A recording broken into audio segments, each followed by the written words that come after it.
Okay, here I am presenting the examination I did of this design-based case. And here we are. This is a citation.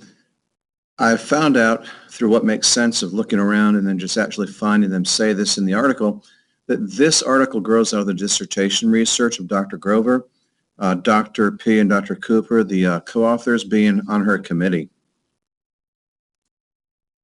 So this gives a little bit of an introduction to it before we get more deeply into some details. Is yes, it did follow a design-based approach using 2 full iterative cycles, the first of which actually had a pilot activity embedded in it. The other thing that I would say about this is that it did examine blended learning environment with both qualitative and quantitative and mixed methods. Now the results did show 2 interesting things to me. Number one, that the intervention did work in promoting student learning of programming thinking. And the second thing, that blended learning works well as or better than face-to-face learning. So in this world of developing research in blended learning, specifically in K through 12 world, there's more building.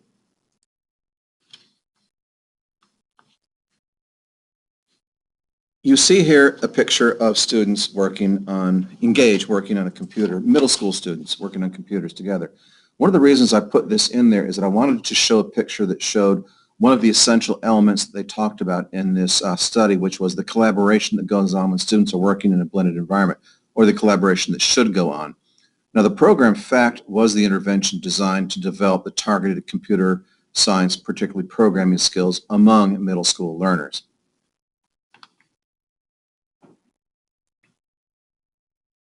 The goals. Obviously, you can see that it was indeed focused on middle-level learners. Now, to me, this was encouraging because, again, kind of like I was just saying, this is an environment in which I want to do much of my research work, the environment of middle-level learning, and also because there really is a dearth of research on that environment, specifically when it comes to blended learning.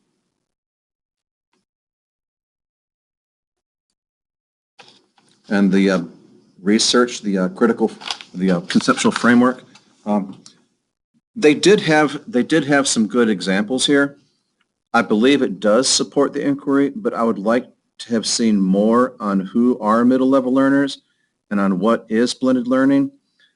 I believe that would have made it reach even more reader populations, but then again, when you're funneling something down from dissertation work to what can be published in an article in a journal, there are space limitations, obviously, so I imagine that would be one of the reasons why this literature review is not of a more in-depth nature.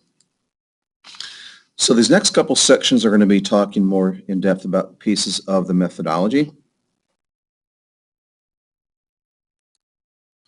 So here you go, setting and participants.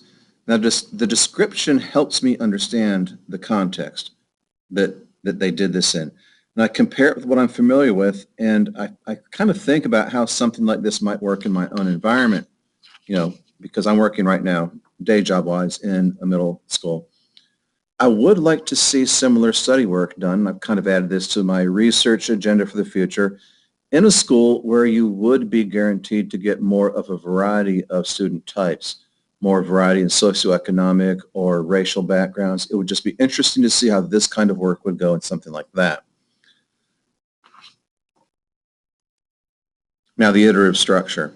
Now I know this is understood in a design-based research project, but I like seeing the pilot of one of those components of the course that was the intervention on a MOOC, that they then used as feedback from that to inform construction of the second iteration, which was the blended learning piece. So you're starting to have that real connection of one piece informing the other. And the research questions. Now, these questions were designed well to examine what the stated goals were. I especially like the third one because it does seem to give voice to the participants. That was really encouraging to me. Realizing some time ago, a short time ago, that I was a critical theorist in some respects. All right, data collection methods.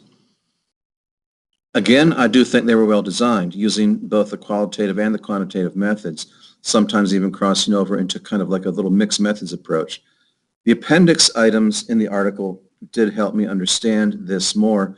I was looking for okay, they have evaluation of the artifacts, but one of the appendix items actually gave me more understanding of that. So I can see that, yes, they are working in that mixed methods, towards that mixed methods type of way using the qualitative aspect.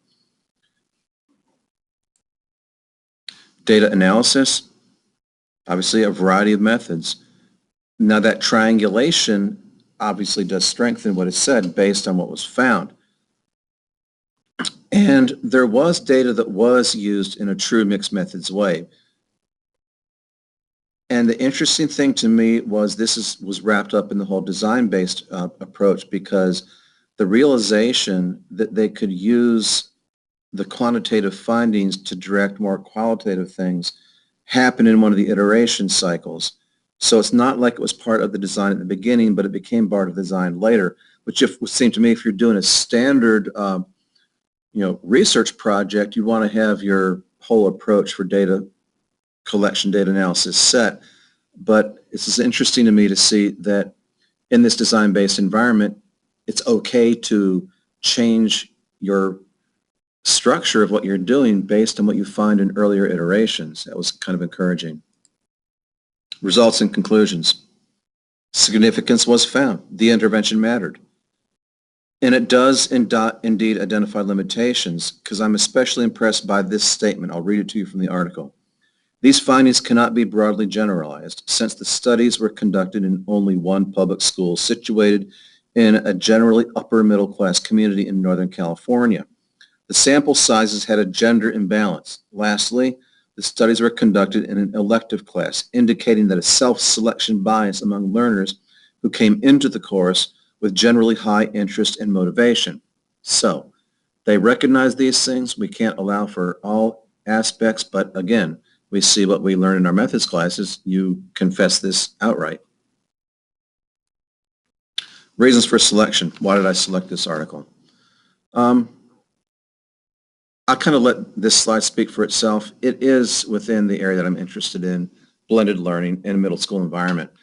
And when I'm going to be developing my own design-based plan, it's going to include similar items, similar approach, but it's going to be in a multimodal blended learning environment in a middle school.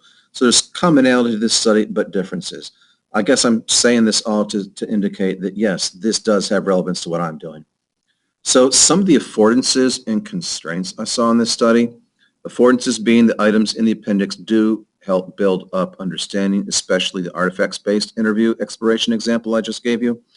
Also, I would like to have seen a complete view of the protocol used. That's kind of a constraint, but I could contact the author if I really wanted to possibly think about using something like that. So there are benefits in this. Again, now the constraints, I would like to have seen a more detailed description of the participants. Were any special education, emergent bilingual? What were the socioeconomic status of them? Was any difference found in the findings based on these variables? Were they even able to evaluate for the variables? So again, this points out, like all research, there's never a perfectly formed research project. It could always be evolving. Bye.